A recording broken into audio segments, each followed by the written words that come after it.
Hey there everyone, welcome to another Minecraft command block tutorial video here on the channel, and I've got a little bit of a different video for you today. Certainly a pretty special tutorial because I think it's quite a good system.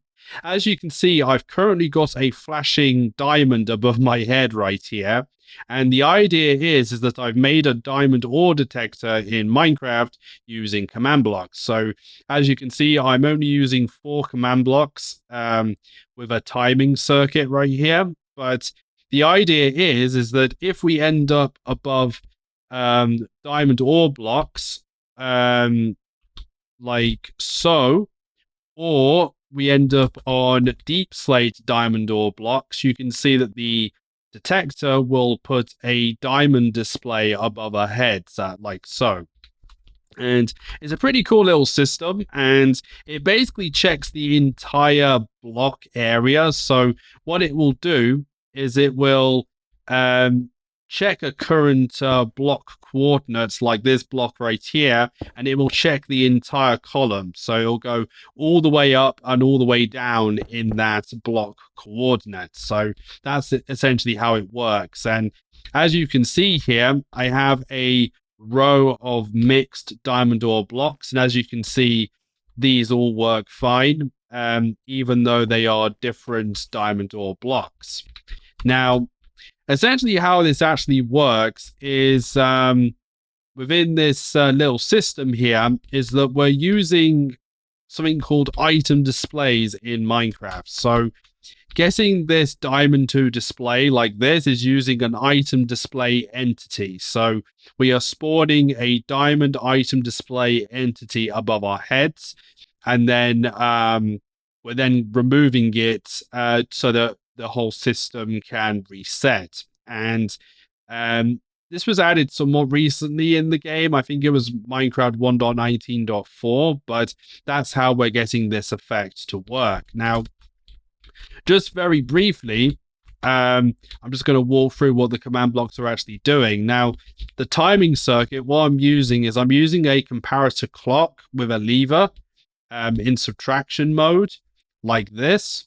And I am then using 2 command blocks here, a repeating and a chain command block. We then have 2 repeaters, which are on 1 tick delay, and that just makes a little bit of a delay between these command blocks here. These 2 command blocks are impulse command blocks, and because we're using redstone, all the command blocks needs redstone as the setting. But as we go around this little system here, we've got command 1, 2, 3, and then 4, just for giving it a number as a label purpose, I suppose. But these 2 command blocks right here are checking for the diamond ore and the deep slate ore, the deep slate diamond ore. This command block here is resetting the system by removing all of the diamond displays above people's heads. And this one is then putting diamond displays back for valid players that do actually have a diamond above or below them at that block coordinate. The nice thing about this system is that this is actually working across all players in the world. So technically this would work in a multiplayer setting, I think, but obviously I'm just doing it in a single player world right here. But I will go through these command blocks now in a text editor so that you can see it in more detail, but there is another aspect of this that we are using. So we're not just using item displays within this tutorial, we're actually also using scoreboard objectives. So one thing we are actually using is, as you can see here, we have a diamond detector variable or score. And if we end up over a diamond ore block, you can see it changes to 1. So we're actually using scoreboard variables in this tutorial as well. And basically, in a nutshell, what the game does with this little system here is if there isn't a diamond above or below you, you get 0. If there is a diamond in your block coordinate, it will give you 1, as you can see right there. But just to give a little quick fly around right here, you'll be able to see that it does actually work. Let's try and see if we can find a diamond around here. There must be one around here somewhere. Let's have a look. You should be able to find diamond ore veins using this method, which is pretty cool. And obviously, you will need to keep near the command blocks themselves, because if you stray too far away from the command blocks, then the command blocks won't be loaded and you won't be able to have access to anything. I am a little bit unlucky right here. There doesn't seem to be many diamonds around, but I will eventually find one. Oh, I just saw one right there. Where is it? This one here. So this block below me right here, there should be a diamond. So let's go and check it out. Hopefully this works, because I haven't actually tested this live yet. But let's have a look. So there should be a diamond ore block somewhere in this column here. Let's have a look.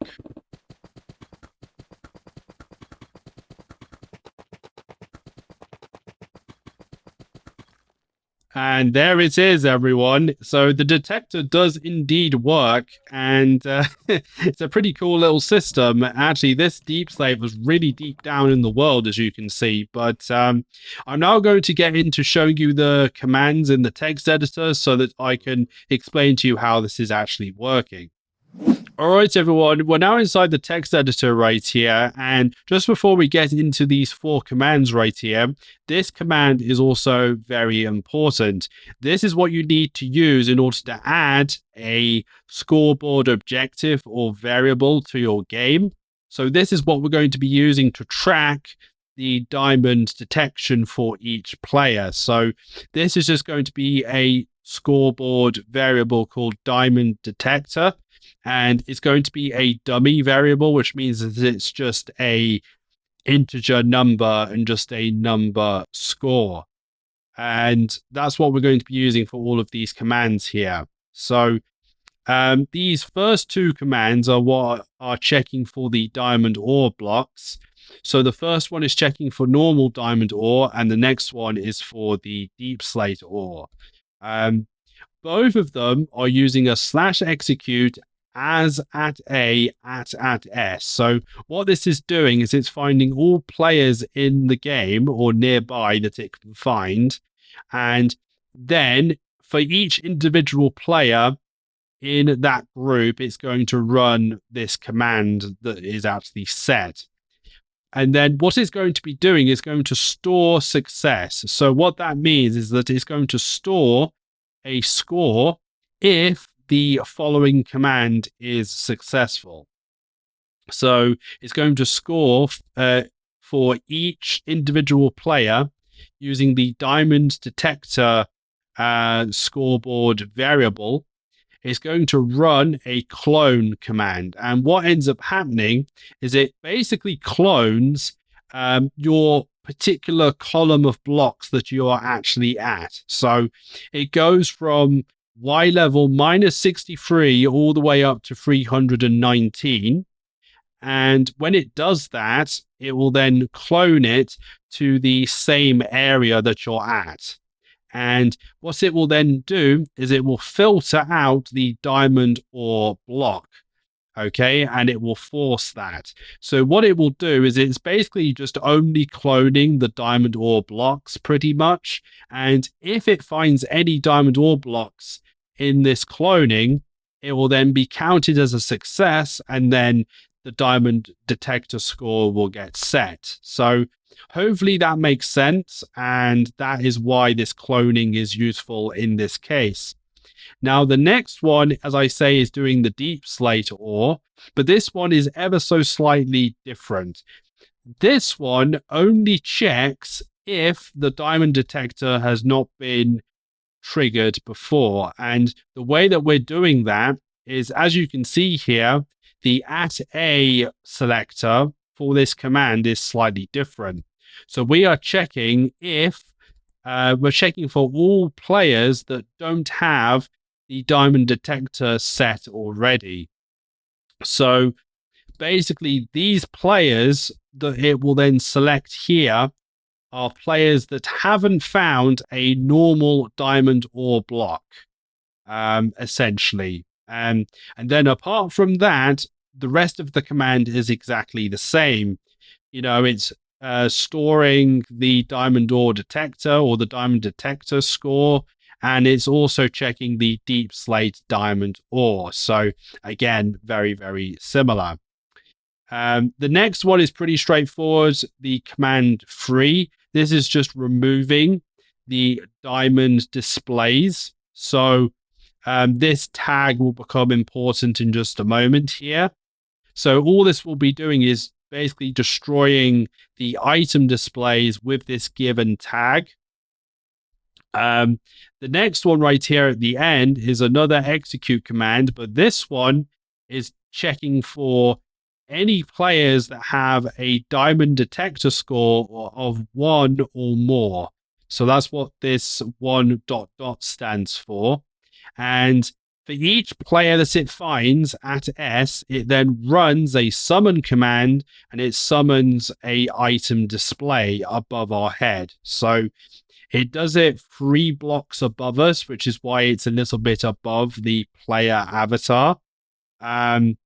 We then set it to be Minecraft :diamond here, so that it is a diamond item it's using. And then this is where we're setting the tag on the display. This makes sure that this kill command can find them and then remove them in due course. Now, this is a bit of a complicated set of commands, and it is a little bit more complicated than normal. But hopefully this discussion and this tutorial has helped you realize why this actually works.